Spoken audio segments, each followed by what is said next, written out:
Hello दोस्तों, मेरा नाम है अर्जुन। स्वागत है आपका मेरे यूट्यूब चैनल पे। गाइस, आज की वीडियो में हम बेसिकली बात करने वाले हैं क्लास 12 इंडियन इकोनॉमिक डेवलपमेंट किताब से चैप्टर नंबर 2, जिसका नाम है इंडियन इकोनॉमी 1950 से लेकर के 1990 के बीच में। इस चैप्टर में बेसिकली हम यही पढ़ेंगे कि हमारे पास इंडियन इकोनॉमी किस तरीके से क्या क्या सब चीज़ें होती थी 1950 से लेकर 1990 के बीच में। तो चलिए जल्दी से वीडियो को शुरू करते हैं और वीडियो को लास्ट तक ज़रूर देखना।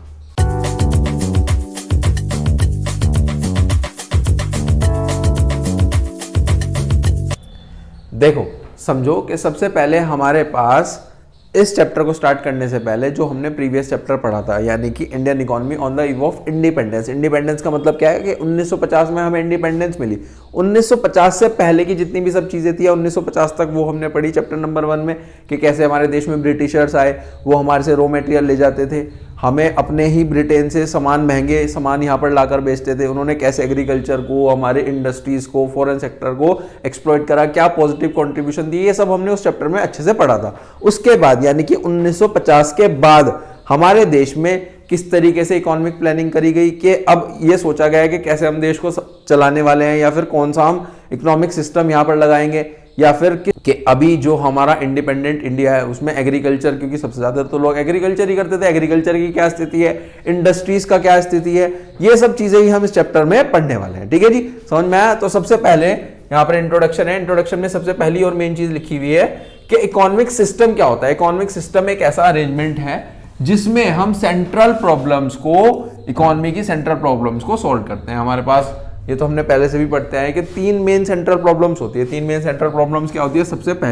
पहली क्या होती है? What to produce. इसमें आ जाता है बेसिकली आपको क्या प्रोडक्शन करना है या किस चीज का हमें प्रोडक्शन करना है, वो किसके अंदर आ जाता है? व्हाट टू प्रोड्यूस के अंदर लिखा हुआ है इसमें कि selection of goods and services, के किस चीज को आपको प्रोडक्शन करना है, उस चीज का सिलेक्शन करना और कितनी क्वांटिटी में आपको उसको बनाना है ना। नेक्स्ट आ जाता है how to produce. How to produce का मतलब होता है कि कैसे आप प्रोडक्शन कर सकते हो। देखो, प्रोडक्शन करने के मेनली 2 हमारे पास तरीके होते हैं। एक तो सबसे पहला तरीका होता है लेबर इंटेंसिव, जो कि इंडिया में पहले से चलता हुआ आया था। लेबर इंटेंसिव का मतलब क्या है कि कैपिटल्स बिल्कुल भी नहीं है, सब कुछ लेबर ही कर रही है ना। कैपिटल्स का मतलब क्या हो गया? मशीन, ये सब चीजें नहीं है हमारे पास।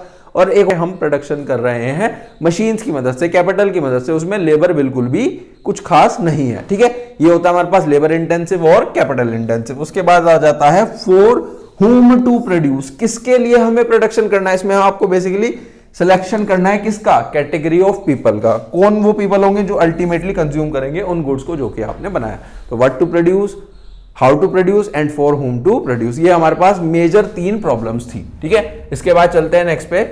नेक्स्ट है हमारे पास टाइप्स ऑफ इकोनॉमिक सिस्टम, के कितने तरीके की हमारे पास इकोनॉमी होती है ना। सबसे पहला आ जाता है हमारे पास कैपिटलिस्ट इकोनॉमी। कैपिटलिस्ट इकोनॉमी का मतलब क्या होता है कि वो इकोनॉमी जिसके अंदर हमारे पास प्रोडक्शन जो है owned, control and operated by private sector. अगर सभी चीजें प्राइवेट सेक्टर के हाथ में, ऑपरेट भी वही कर रहा है, कंट्रोल भी वही कर रहा है, ऑन भी वही कर रहा है, तो हमारे पास कौन सा इकोनॉमी कहलाएगा? वो कहलाएगा कैपिटलिस्ट इकोनॉमी। अगर यही सब चीजें गवर्नमेंट कर रही हो तो वो क्या आ जाता है? सोशल इकोनॉमी के अंदर आ जाता है। देखो, जो कैपिटल इकोनॉमी होती है उसका जो मेन मोटिव होता है सिर्फ और सिर्फ प्रॉफिट। क्या होता है? प्रॉफिट होता है हमारे पास, है ना। और जो सोशलिस्ट इकोनॉमी है इसका जो मेन मोटिव होता है वो होता है हमारे पास सोशल वेलफेयर। ठीक है, और इसके बाद आ जाता है मिक्स्ड इकोनॉमी। मिक्स्ड इकोनॉमी क्या है कि अगर दोनों हमारे पास कंबाइंड होकर के चले, जैसे कि हमारे पास प्राइवेट भी और हमारे पास गवर्नमेंट भी, तो उसमें क्या लिखा हुआ है कि पब्लिक और प्राइवेट दोनों को हम अलॉट कर देते हैं respective roles for solving the economic problems. जितने भी हमारे पास सेंट्रल इकोनॉमिक प्रॉब्लम्स होती है ना, what to produce, how to produce and for whom to produce, वो यहाँ पर इस तरीके से सॉल्व हो जाएगी। नेक्स्ट मेन चीज ये आती है कि इंडिया में कौन सा सिस्टम लगा था। देखो, जब हमारा देश आजाद हुआ तो सबसे पहली चीज तो यही थी कि सबके माइंड में कंफ्यूजन था वहां पर उस समय पे कि हम कि पूरा का पूरा गवर्नमेंट सेक्टर रखे या पूरा का पूरा प्राइवेट रखे, है ना। क्योंकि हम ऐसा भी नहीं कर सकते कि पूरा ही देश सोशल वेलफेयर के लिए चलेंगे या पूरा ही देश प्रॉफिट मेकिंग के पॉइंट ऑफ व्यू से चलाएंगे। तो हमने एक डिसाइड करा था, वो क्या डिसाइड करा था? Mixed economic system. इंडिया ने कौन सा अडॉप्ट करा था? मिक्स्ड इकोनॉमिक सिस्टम अडॉप्ट करा था। ठीक है जी, समझ में आई? ये भी एक इंपॉर्टेंट चीज है यहाँ पे। इसके बाद आ जाता है इकोनॉमिक प्लानिंग। इकोनॉमिक प्लानिंग देखो, समझो इकोनॉमिक प्लानिंग में होता क्या है। इकोनॉमिक प्लानिंग में कि अगर हमें अपनी इंडियन इकोनॉमी का डेवलपमेंट करना है कि क्या गवर्नमेंट को कुछ प्लान करना पड़ेगा, तो यही हमारे पास बेसिकली क्या होता है? इकोनॉमिक प्लानिंग लिखा हुआ है। Development of the Indian economy, ये जरूरी था गवर्नमेंट को कि वो प्लान करे इकोनॉमी के बारे में, है ना। तो वो क्या हो जाता है? Economic planning. अब इकोनॉमिक प्लानिंग का मतलब अभी थोड़ा सा और डिटेल में समझो अभी लिखा है इकोनॉमिक प्लानिंग में क्या आ जाता है, मेकिंग मेजर इकोनॉमिक डिसीजंस। कुछ आपको इकोनॉमिक डिसीजंस लेने होंगे, किसके लिए, what, how and for whom to produce के रिलेटेड, है ना। उसके बाद लिखा है to make economic planning effective, economic planning को इफेक्टिव बनाने के लिए गवर्नमेंट ऑफ इंडिया ने एक चीज सेटअप करी जिसका नाम क्या था, प्लानिंग कमीशन, जो कि 1950 में सेटअप करा था। यहाँ पर एक इंपॉर्टेंट चीज है, ये 1 मार्कर्स में भी कई बार आ जाता है कि प्लानिंग कमीशन का कब सेटअप हुआ, है ना। उसमें क्या लिखा हुआ है, प्राइम मिनिस्टर को हमने चेयरमैन बनाया गया, और जो फर्स्ट हमारे पास चेयरमैन थे वो कौन थे, प्रोफेसर महालानोबिस। ठीक है, ये चीज इतनी समझ में आई। इसके बाद आगे लिखा हुआ है जो पर्पस था कमीशन का, वो जो प्लानिंग कमीशन बनाई गई थी उसका मेन पर्पस क्या था कि जो हमारी ह्यूमन और फिजिकल रिसोर्स है, यानी कि हमारी कंट्री इंडिया की जो ह्यूमन और फिजिकल रिसोर्स है उसको केयरफुली असेस करा जाए, और क्या प्रिपेयर करा जाए, प्लान प्रिपेयर करा जाए इफेक्टिव यूज ऑफ रिसोर्सेज, ताकि हम इन रिसोर्सेज का इफेक्टिवली यूज कर सकते हैं। नेक्स्ट लिखा है जो प्लानिंग कमीशन थी उसने फिक्स करा, प्लानिंग पीरियड एक फिक्स करा। वो जो पीरियड था वो था हमारे पास 5 साल का पीरियड होता था, जिसको हम 5 ईयर प्लान यानी कि पंचवर्षीय योजना भी बोलते थे। और फर्स्ट 5 ईयर प्लान, ये अगेन एक इंपॉर्टेंट डेट है यहाँ पास, कि फर्स्ट 5 ईयर प्लान अप्रैल 1 1951 से मार्च 31 1956 के बीच में बनाया गया। ठीक है जी, हमारा देश जो है 1950 में आजाद हुआ था, 1950 में हमारे पास प्लानिंग कमीशन बनाएगी, जिसमें जो फर्स्ट 5 ईयर प्लान था वो बनाया गया 1 अप्रैल 1951 से मार्च 31 1956 के बीच में। अब लिखा हुआ है नेक्स्ट पॉइंट है features of economic policy pursued under planning 1951 से लेके 1991 के बीच में। इसमें सबसे पहला पॉइंट है हैवी रिलायंस और पब्लिक सेक्टर। उस समय पे पब्लिक सेक्टर पे हैवी रिलायंस था। हैवी रिलायंस का मतलब क्या हो गया कि इन इंडस्ट्रियल पॉलिसी रेजोल्यूशन 1956 के अकॉर्डिंग हमारे पास 17 इंडस्ट्रीज तो किसमें रिजर्व थी, वो रिजर्व थी पब्लिक सेक्टर में, और सिर्फ 12 इंडस्ट्रीज किसमें रिजर्व थी, वो रिजर्व थी हमारे पास प्राइवेट सेक्टर में। नेक्स्ट पॉइंट पे चलते हैं। नेक्स्ट पॉइंट क्या लिखा हुआ है, regulated development of the private sector. इसके अंदर आ जाता है according to the industrial development and regulation act. एक हमारे पास एक्ट था, उसके अकॉर्डिंग क्या था कि नई इंडस्ट्री प्राइवेट सेक्टर में कुड नॉट बी स्टैब्लिश, आप उसको स्टैब्लिश नहीं कर सकते विदाउट अ लाइसेंस, आपको लाइसेंस भी चाहिए और रजिस्ट्रेशन भी चाहिए। ये था हमारे पास पॉइंट नंबर 2। इसके बाद चलते हैं नेक्स्ट पॉइंट की तरफ। नेक्स्ट पॉइंट है हमारे पास प्रोटेक्शन फ्रॉम फॉरेन कंपटीशन। किस चीज को प्रोटेक्ट करना है यहाँ पर, फॉरेन कंपटीशन से, मेनली डोमेस्टिक इंडस्ट्रीज को हमें प्रोटेक्ट करना है ना फॉरेन कंपटीशन से। किस तरीके से कर सकते हैं हम, हाई इंपोर्ट ड्यूटीज, जो भी आप बाहर से सामान होता मंगाया जाता था यानी कि इंपोर्ट करा जाता था उस पर हाई इंपोर्ट ड्यूटीज लगाई जाए, और क्वांटिटेटिव रिस्ट्रिक्शंस लगाई दी जाए इंपोर्ट्स पे कि आप इससे ज्यादा इंपोर्ट नहीं कर सकते हो। नेक्स्ट पॉइंट है focus on saving and investment. देखो जो सेविंग और इन्वेस्टमेंट होती है ये हमारे पास की डिटर्मिनेंट्स होते हैं अगर हमें इकोनॉमी की ग्रोथ करनी है। दो चीजें सेविंग और इन्वेस्टमेंट। सेविंग को कैसे हमारे पास प्रमोट करा गया, सेविंग को प्रमोट करा गया हाई इंटरेस्ट रेट दे करके प्रमोट करा गया। उसके बाद इन्वेस्टमेंट को कैसे इंड्यूस करा गया, इन्वेस्टमेंट को इंड्यूस करा गया सब्सिडीज और कैपिटल ग्रांट की मदद से। समझ में आया। नेक्स्ट पॉइंट की तरफ चलते हैं।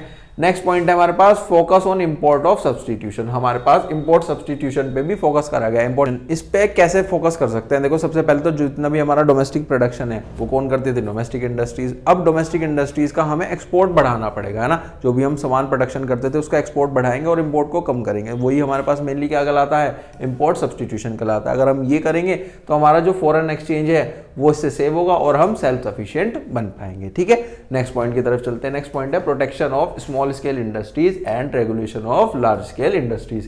कि हमें प्रोटेक्ट करना है अपनी स्मॉल स्केल इंडस्ट्रीज को और रेगुलेशन करना है किस चीज का, लार्ज स्केल इंडस्ट्रीज का। बेसिकली आप कैसे प्रोटेक्ट करते हो स्मॉल स्केल इंडस्ट्रीज को, स्मॉल स्केल इंडस्ट्रीज को प्रोटेक्ट करने के लिए कुछ सेवरल बोर्ड्स को एस्टैब्लिश करा गया ताकि वो प्रमोट कर सके हमारी स्मॉल स्केल इंडस्ट्रीज की जितनी भी मैन्युफैक्चरिंग है ग्लोबल मार्केट में। और लार्ज स्केल इंडस्ट्रीज को कैसे रेगुलेट करा गया, रेगुलेट करा गया थ्रू सेवरल एक्ट्स के अकॉर्डिंग। ठीक है, नेक्स्ट टॉपिक पे चलते हैं। नेक्स्ट टॉपिक क्या है, 4 basic goals of 5 year plan. जो अभी हमने पीछे पढ़ा था कि हमने 5 ईयर प्लान यानी कि पंचवर्षीय योजना बनाई थी देश के अंदर, उसका बेसिक गोल क्या थे, उसके कुछ बेसिक गोल्स थे। सबसे पहला जो गोल था वो था ग्रोथ। ठीक है जी, ग्रोथ का मतलब समझते हैं। ग्रोथ का मतलब होता है हमारे पास कंट्री की कैपेसिटी बढ़ाना। किस चीज की कैपेसिटी बढ़ाना, प्रोडक्शन की, यानी कि टू प्रोड्यूस गुड्स। इसमें लिखा है कि ग्रोथ का मेन एम क्या होता था, इंक्रीज कंट्रीज कैपेसिटी, के कंट्री की कैपेसिटी बढ़ा देना, प्रोडक्शन की कैपेसिटी बढ़ा देना। उसके बाद आ जाता है मॉडर्नाइजेशन। देखो जी, मॉडर्नाइजेशन 2 चीज से हो सकता है। एक तो अगर हमारे पास नई टेक्नोलॉजी हो और चेंज हो किसमें, सोशल आउटलुक में। ये लिखा हुआ है कि हम मॉडर्नाइज्ड तभी कहला पाएंगे जब हमारे पास अडॉप्शन होगा किस चीज का, न्यू टेक्नोलॉजी का, और चेंज होगा किसमें, सोशल आउटलुक में, है ना। उसके बाद आ जाता है हमारे पास सेल्फ रिलायंस। सेल्फ रिलायंस का मतलब क्या होता है, सेल्फ रिलायंस का मतलब होता है आत्मनिर्भर, है ना। To make the economy self reliant, ये इसका एक बेसिक हमारे पास गोल था। नेक्स्ट गोल क्या था? इक्विटी। इक्विटी का मतलब क्या होता है कि कोई भी हम भेदभाव नहीं रखेंगे, इनइक्वालिटी नहीं रखेंगे, है ना। हर एक इंसान को अपनी ज़रूरतें बेसिक जितनी भी बेसिक नीड्स होती है, रोटी कपड़ा मकान, वो मिलनी चाहिए और रिड्यूस हो जानी चाहिए हमारे पास इनइक्वालिटीज। ये भी इसका एक बेसिक गोल था। ठीक है जी, चलते हैं अपने नेक्स्ट टॉपिक की तरफ। नेक्स्ट टॉपिक है हमारा एग्रीकल्चर। समझो जी, एग्रीकल्चर क्या होता था कि जैसे ही हमारा देश आज़ाद हुआ 1950, अब लोगों के पास करने को कुछ तो था नहीं। उससे पहले भी वो एग्रीकल्चर करते थे, उससे बाद भी उन्होंने एग्रीकल्चर को ही मेन कंटिन्यू रखा, है ना। ये लिखा है एग्रीकल्चर जो सेक्टर था वही हमारे पास लार्जेस्ट शेयर था वर्कफोर्स का, कि जितने भी हमारे पास भारत की जनता थी वो सब क्या करती थी? एग्रीकल्चर ही करती थी। अप्रोक्सीमेटली 70 to 75%, 100 में से 70 to 75% लोग क्या करते थे? एग्रीकल्चर करते थे, खेती करते थे। तो फर्स्ट 5 ईयर प्लान का जो मेन फोकस था वो इसी चीज पे था कि जो लोग सबसे ज्यादा कर रहे हैं एग्रीकल्चर कर रहे हैं, सबसे पहले तो उसी का डेवलपमेंट करा जाए। उसके बाद लिखा हुआ है कि एग्रीकल्चर में इंडिपेंडेंस से पहले एक सिस्टम चलता था जिसको बोलते थे जमींदारी सिस्टम। जमींदारी सिस्टम क्या होता था कि जितने भी जमींदार यानी कि ओनर ऑफ द सोइल थे उनको एक फिक्स्ड रिवेन्यू जो है देना होता था ब्रिटिश गवर्नमेंट को। बदले में वो लगान वसूलते थे जितने भी उनके पास टीलर ऑफ द सॉइल यानी कि उनकी जमीन पे काम करने वाले लोगों से। ये लिखा हुआ है कि ये हमारे पास चलता था, है ना। उसके बाद लिखा हुआ है फीचर्स क्या थे एग्रीकल्चर के। सबसे पहला है लो प्रोडक्टिविटी। लो प्रोडक्टिविटी में क्या आ जाता है? लो प्रोडक्टिविटी में आ जाता है हमारे पास लिखा हुआ है जो इंडियन एग्रीकल्चर यानी कि हमारा एग्रीकल्चर था वो किस चीज के लिए जाना जाता था? वो जाना जाता था लो प्रोडक्टिविटी के लिए। क्यों जाना जाता था? क्योंकि हमारे पास लैक ऑफ नॉलेज, लोगों के पास नॉलेज ही नहीं थी कि कैसे हमें खेती करनी चाहिए। यही एक कारण था स्टैग्नेशन, यानी कि इस सेक्टर में जो हम पीछे थे वो इसी कारण की वजह से पीछे थे कि लोगों को नॉलेज ही नहीं थी। नेक्स्ट है डिस्गाइज अनएम्प्लॉयमेंट। डिस्गाइज अनएम्प्लॉयमेंट का मतलब क्या होता था? अगर मेरे पास एक फार्म है, मेरे पास एक जमीन है, उस जमीन पे रिक्वायरमेंट सिर्फ और सिर्फ 5 लोगों की है पर रखे हुए हमने 10 लोग हैं, तो ये क्या कहलाता है? डिस्गाइज्ड अनएम्प्लॉयमेंट कहलाता है कि it occurs when the number of persons engage on a piece of land. एक पीस ऑफ लैंड पे नंबर ऑफ पर्संस ज्यादा एंगेज है, much higher than what is actually needed. जितने की रिक्वायरमेंट है उससे ज्यादा हमारे पास हमने रखे हुए हैं, ये हमारे पास हो जाता है डिस्गाइज अनएम्प्लॉयमेंट।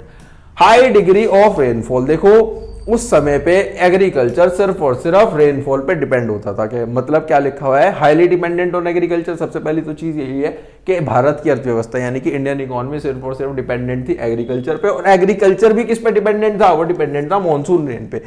मतलब यही आ जाता है कि अगर इस बार देश के अंदर हमारे पास एग्रीकल्चर अच्छा तभी हो पाएगा अगर रेन अच्छी होगी, मॉनसून अच्छा होगा, बारिश बढ़िया हुई।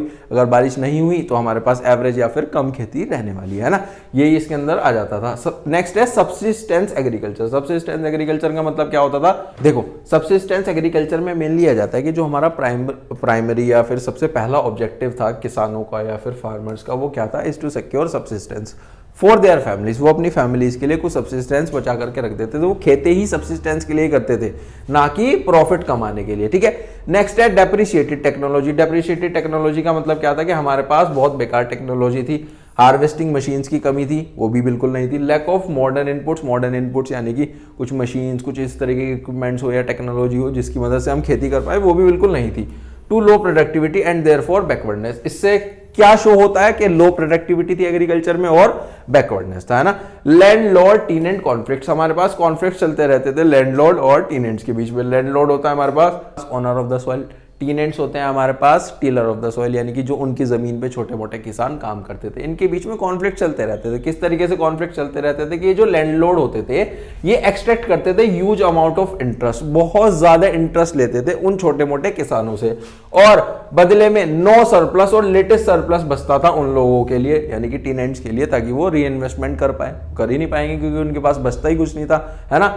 नेक्स्ट टॉपिक आ जाता है हमारे पास importance of agriculture in Indian economy के। इंडियन इकोनॉमी के हमारे पास क्या क्या इंपॉर्टेंस थी समझो। सबसे पहला पॉइंट लिखा हुआ है कंट्रीब्यूशन टू जीडीपी। लिखा हुआ है during the period of planning. Planning का पीरियड कौन सा था हमारे पास? 1951 से लेकर के जो कंट्रीब्यूशन था एग्रीकल्चर सेक्टर का वो डिक्लाइन होता दिखा है यहाँ पर। जैसे कि समय के साथ साथ क्या लिखा हुआ है कि वो 51% था 1950 या 1951 में। जो कंट्रीब्यूशन था जीडीपी में, किस चीज का कंट्रीब्यूशन? एग्रीकल्चर जो कंट्रीब्यूशन करता था वो सिर्फ और सिर्फ करता था हमारे पास 51%। और अब यानी कि 2018 या 19 के डेटा के अकॉर्डिंग वो हो गया हमारे पास 14.4%, यानी कि बहुत ज्यादा कम हुआ है। अब जो मेजर कंट्रीब्यूशन है वो किसका है? सेकेंडरी सेक्टर का और टर्शरी सेक्टर का। ठीक है, नेक्स्ट पॉइंट की तरफ चलते हैं।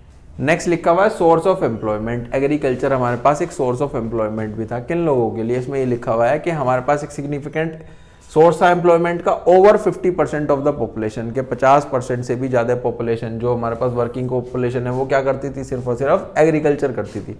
नेक्स्ट पॉइंट लिखा हुआ है supply of raw material. Supply of raw material का मतलब क्या हो गया कि जितना भी एग्रीकल्चर था वो किस चीज का काम करता था, रॉ मटेरियल सप्लाई करने का काम करता था। जैसे कि टेक्सटाइल इंडस्ट्री के लिए जो कॉटन आएगा वो हमारे पास एग्रीकल्चर से आएगा, जितनी भी ऑयल इंडस्ट्री है उनके लिए जो सीड्स आएंगे वो कहां से आएंगे, एग्रीकल्चर से ही आएंगे। जितना भी हमारे पास शुगर मिल्स यानी कि जितनी भी चीनी बनती थी वो किन की मदद से बनती थी, शुगर केन की मदद से बनती थी। तो वो सब कहां से आएगा रॉ मटेरियल, सिर्फ और सिर्फ एग्रीकल्चर से, है ना। नेक्स्ट आ जाता है source of demand for industrial goods.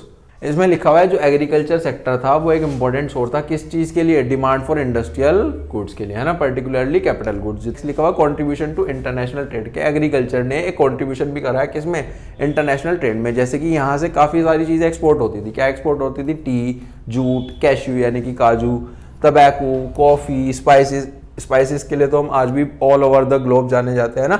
Exports एक सोर्स था हमारे पास किस चीज के लिए, ताकि हमारे पास फॉरेन एक्सचेंज आ सके, which needs India for the import of defence goods और as well as crude oils. बदले में हम क्या इंपोर्ट करते थे उसकी मदद से, जो भी फॉरेन एक्सचेंज आया, क्रूड ऑयल और हमारे पास डिफेंस गुड्स। ठीक है जी, ये समझ में आया चीज। नेक्स्ट टॉपिक की तरफ चलते हैं। नेक्स्ट टॉपिक क्या है हमारे पास, नेक्स्ट टॉपिक है problems faced by Indian agriculture के इंडियन एग्रीकल्चर ने क्या क्या प्रॉब्लम फेस करी। सबसे पहली प्रॉब्लम है lack of permanent means of irrigation. Starting से ही हमारे पास इरिगेशन की फैसिलिटी कम थी। हम सिर्फ और सिर्फ किस पे डिपेंडेंट थे, हम डिपेंडेंट थे अपने मॉनसून पे। लिखा हुआ है जो हमारे पास क्रॉप फार्मिंग होती थी वो सिर्फ और सिर्फ किस पे डिपेंडेंट थी, वो डिपेंडेंट थी रेनफॉल पे। और परमानेंट मींस ऑफ इरिगेशन हमारे पास एक्सट्रीमली डेफिशिएंट था, यानी कि उसकी कमी थी। नेक्स्ट है डेफिशिएंसी ऑफ फाइनेंस। फाइनेंस की बहुत कमी थी। अगर किसानों को फाइनेंस चाहिए था तो अपनी वो फाइनेंशियल नीड सिर्फ और सिर्फ किस चीज से पूरी करते थे, वो करते थे नॉन इंस्टीट्यूशनल सोर्सेज। कुछ हमारे पास इंस्टीट्यूशनल सोर्सेज होते हैं, कुछ हमारे पास नॉन इंस्टीट्यूशनल होते हैं। इंस्टीट्यूशनल में बेसिकली आ जाता है जितने भी हमारे पास बैंक्स हो गए या फिर कोई भी इस तरीके की ऑर्गेनाइजेशन जो फाइनेंस देती है। नेक्स्ट यानी कि नॉन इंस्टीट्यूशनल में हमारे पास मनी लेंडर्स या जमींदार आ गए जो हमें बेसिकली लोन देते थे और वो फार्मर से क्या चार्ज करते थे, बहुत high rate of interest charge करते थे। ये इसमें लिखा हुआ है महाजन, मनी लेंडर और लैंडलॉर्ड्स होते थे जो क्या देते थे, हमें सिर्फ और सिर्फ फाइनेंस दे देते थे। Charge very high rate of interest, वो बहुत ज्यादा इंटरेस्ट चार्ज करते थे, है ना। नेक्स्ट लिखा हुआ है small and scattered holdings. Small and scattered holdings का मतलब क्या है, इसमें लिखा हुआ है जितनी भी हमारे पास होल्डिंग्स थी वो स्मॉल के साथ साथ क्या थी, स्कैटर्ड भी थी। ठीक है, दिस ये लिखा हुआ है यहाँ पे, this contributes to the backwardness. ये क्या शो करता था हमारे पास, बैकवर्डनेस ऑफ फार्मिंग और poverty of the farmers. Farmers की गरीबी और बैकवर्डनेस हमारे पास खेती के, है ना।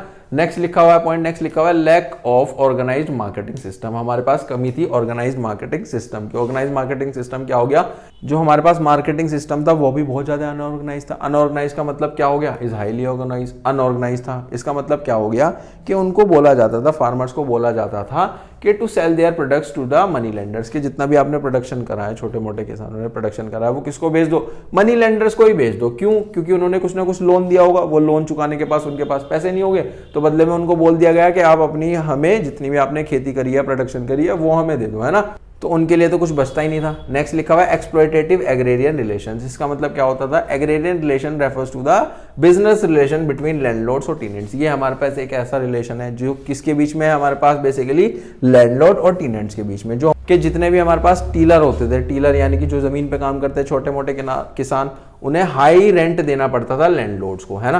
जो टीलर ऑफ द सॉइल थे उनके लिए सिर्फ और सिर्फ क्या बचता था, लिटिल सरप्लस बचता था फर्दर इन्वेस्टमेंट के लिए। ठीक है, तो यही था बेसिकली हमारे पास चैप्टर नंबर 2 का पार्ट 1।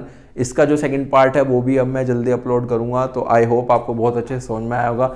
वीडियो अच्छी लगी हो तो लाइक शेयर कमेंट करना ना भूले, चैनल को सब्सक्राइब करें ज़्यादा से ज़्यादा, और मिलते हैं नेक्स्ट वीडियो में। Till then thank you.